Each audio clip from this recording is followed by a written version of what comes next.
Alright, this is Engineer Manny back with episode 2. We're going to call this episode the Zephyr launch, or Zephyr Probe 1-2. This is essentially going to be the second iteration of the first generation Zephyr Probe. Last time we accepted a second mission, which was to gather science in the atmosphere, and the last rocket that I launched, which was the first, did not go successfully. I didn't transmit any data. I didn't collect any data. I only finished 2 missions. So with this one, the goal is going to be to essentially, same thing. I'm not going to go through everything. The goal here is going to be to get it into space, hopefully past the 70 kilometers mark, so I can get more science up there and transmit everything in a short window. Yeah, that's the goal. Everything is basically the same. Only addition to this rocket is that I put 8 batteries, 4 in a rectangle or 4 in a square, and then another 4 stacked on top. This is Zephyr Probe 1-2. Let's save and let's launch. That's all there is for this specific launch. I'll show the mission that we have that I showed last time. This is going to be a little bit of a shorter episode because just each episode is going to be essentially one launch. Yeah. Alright, so let's turn on SAS. So at the moment, this is the mission that we have to do. Above 18 meters, and vessel state should be, well, the vessel state will get checked when I get to destination Kerbin, which I'm already on, and altitude above 18 meters or 18 kilometers. Alright, so RCS is off, SAS is on, boosters are on, go, lower the boosters, telemetry report, transmit, log temperature, transmit, there we go. Alright, so we're all good. Something that I did not explain previously was the generations that I mentioned when a part broke. Essentially, since I'm going above 300 meters per second, I'm going to slow down so that drag isn't too much of a factor in wasting fuel. Essentially what a generation is, it's how many times I've used a part. So I have an alternator failure, which means I'm not generating electricity anymore, which is pretty bad.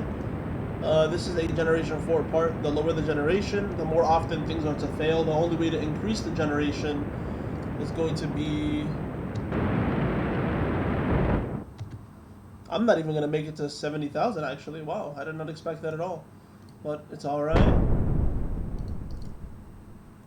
I should have made it to the atmosphere, no? Telemetry report, nope. Maybe now? Yes. Alright, so transmit this data. Transmit this data. I actually didn't need 4 because data is... I can transmit data.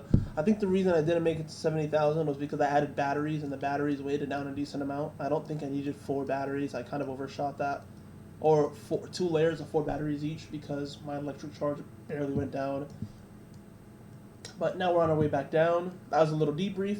1, I don't need all of these. I just need 1 because it's transmit and you can reuse it. 2, I probably only technically needed like 2 batteries, not all 8. And 2 would have helped because the heavier this gets, the lower in altitude I'll end up achieving. And the goal is to get high altitude. But, I did end up finishing the quest. I transmitted my data. I wanted to get to 70K, but that was like kind of like shooting for the stars. So, not necessary. Aside from that, everything else went fairly well. Still got connection. So... if I'm landing in the water, which it looks like I might end up landing in, maybe... No, I'm going to land in the actual grass. If I were to have landed in the water, I might have been able to do some more science. Let's try it. If I can click on this properly. Telemetry report, nope.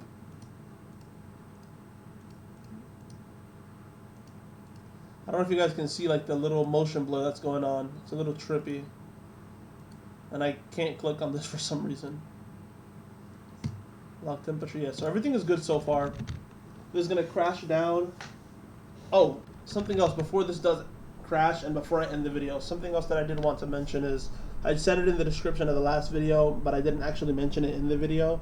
If anyone has any comments that they'd like to leave in the comments section, any requests of what I should build, where I should go, as I go through the game, you guys will see the tracking station, and as I go through the missions, you guys will see that as well. Essentially, my goal is to explore KSP, not in a linear progression way, because the game isn't really linearly, or you don't have to progress through the game linearly in order to actually get through the game. Did something survive? Oh, something did survive. Just this.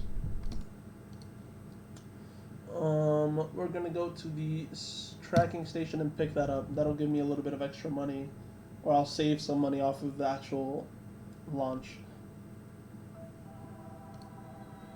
Yeah, so if you guys wanted to know how big the star system was, you've got the vanilla KSP star system, the thing everyone knows if you've played KSP, and then we've got a couple extra planets within it, and then we can go out very, very, very far because there's now actually extra star systems.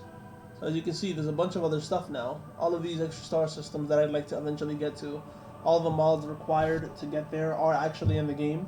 I just have to learn how to use them and actually run the missions. So, yeah. Let's take a look at what's going to be next for the next video, or let's take a look at what the next missions will be for the next video. I made a decent amount of money. I made some science, so I can actually unlock some stuff now. The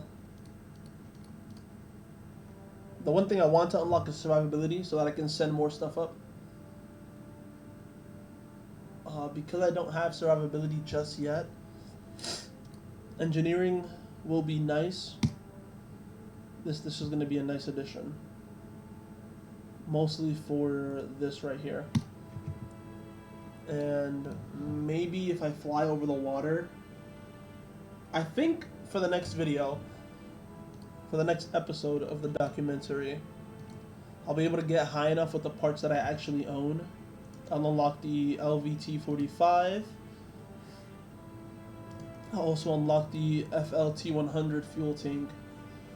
I think in this upcoming video I'll be able to get high enough with the parts that I have so that I can get a decent amount of science in the higher atmosphere for telemetry and 2-hot thermometer, and in the actually outside of Kerbin. The faster I do it, the more time I have actually connected to the network, but that's going to be something for the next video. Aside from that, let's take a look at the missions so that I have an idea of what I'll be doing, or so that I give you guys something to look forward towards for the next video. I won't be doing this one. Enter into space. So this is definitely something I want to do. And then, yeah, aside from that, that's really the only mission I can accept. But yeah, I'll look forward to showing you guys the next launch. The previous video will be premiering at 6 p.m. on the 19th. This video will be premiering at 7 p.m. on the 19th, so it's still the same day of recording. As I said, it's uncut, no edited. If you guys have any questions, if you guys have any comments, please leave them down in the comment section. I'll respond to everyone and everything you guys mention, as this is supposed to be a discourse and I'm supposed to be having fun and bringing you guys along for the ride. Aside from that, I hope you guys enjoyed the video, and I hope you guys look forward to this series and the next episode, which is going to be episode 3. We're going to be breaking these 70 kilometers and getting science so we can advance in the tech tree. Aside from that, I'll be heading out. Hope you guys enjoy both videos for the day. Maybe a third or a fourth. Let's see what happens.